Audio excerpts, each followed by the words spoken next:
10년 전만 해도 컴퓨터 게임은 점선면으로 이루어진 2차원적인 모습이었습니다. 하지만 시간이 흐를수록 게임 속 그래픽은 마치 실사를 보는 듯한 착각에 빠질 정도로 발달했죠. 그리고 현재 VR 기술은 우리의 시각을 완전히 게임 속으로 들어가게 해주며 온몸에 장비를 착용하면 촉각까지 장악할 수 있게 되었습니다. 만약 기술이 더 발달해 완벽한 그래픽과 우리 몸의 오감을 완벽하게 장악하게 된다면, 그리고 우리가 태어날 때부터 그 게임 속에서 살게 된다면, 과연 우리는 현실과 게임 속 세상을 구분할 수 있을까요? 아니, 애초에 어떤 것을 현실이라고 정의할 수 있을까요? 리스너 여러분 안녕하세요. 이슈텔러입니다.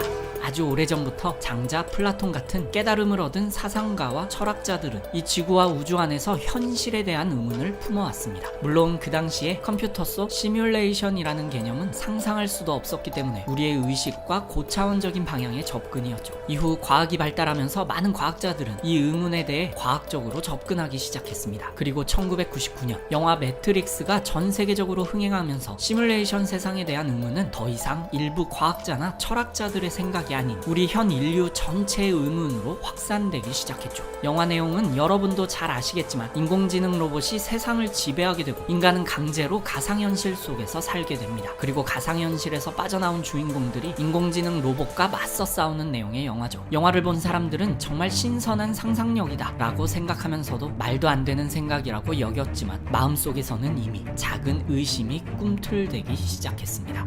2003년 스웨덴의 철학자이자 옥스퍼드 대학 교수인 닉 보스트롬이 모의 실험 가설을 발표하면서 시뮬레이션 세상이라는 개념은 공식적으로 수면 위에 오르게 됩니다. 그의 가설에 따르면 우리는 분명히 언젠가 컴퓨터 시뮬레이션 세계를 구축할 수 있는 기술을 갖게 될 것이고, 그렇게 되면 우리는 갖가지 목적으로 수십억, 수백억 개의 시뮬레이션 세상을 만들게 될 거라는 것이죠. 그렇기 때문에 지금 우리가 살고 있는 이 세상은 이미 다른 세상에서 만들어 놓은 가상현실일 가능성이 매우 높다는 겁니다. 그리고 2016년에 개최된 아이삭 아시모프 기념 토론회에서 저명한 과학자들이 모여 이 문제에 대해 토론을 벌였는데요. 증거를 제시하는 많은 이론들 중에 가장 핵심이 되는 것은 양자 얽힘 현상입니다. 양자는 쌍으로 얽히는 특성을 가지고 있는데 두 양자가 아무리 멀리 떨어져 있어도 한쪽 양자를 측정하는 바로 그 순간 공간과 거리를 무시하고 다른 한쪽 양자의 성질이 정해져 버리죠. 따라서 한쪽 양자에 대한 정보를 다른 쪽 양자에게 전달하는 물질이 있다면 이 물질은 빛보다 빠르게 이동했다는 의미가 됩니다. 하지만 기본 물리학 법칙대로라면 이 세상에 빛보다 빠른 물질은 존재하지 않기 때문에 이는 말이 안 되는 것이죠. 그렇다면 우주를 이루고 있는 최소 단위는 원자나 입자 같은 형태가 아니라 정보 그 자체일 수 있다는 결론에 다다르게 됩니다. 우주를 이루는 최소 단위가 정보 그 자체라면 이는 비트로 이루어진 컴퓨터로 만들어진 세상이라는 가장 강력한 증거가 되는 것이죠. 오바마 전 미국 대통령 과학자문이었던 제임스 게이츠 교수는 우주를 구성하는 입자들이 움직이는 법칙에서 컴퓨터의 오류 검출 코드가 들어가 있는 것을 발견하기도 했습니다. 많은 과학자들의 공통된 의견은 이 세상을 이루는 가장 기본 단위를 파면 팔수록 우주가 마치 컴퓨터로 코딩한 듯한 정확하고 정교한 수학 법칙에 기반하고 있다는 사실이죠. 이외에도 2006년 노벨 물리학상 수상자인 조지 스무트 박사 등 수많은 과학자들이 이 이론을 지지하고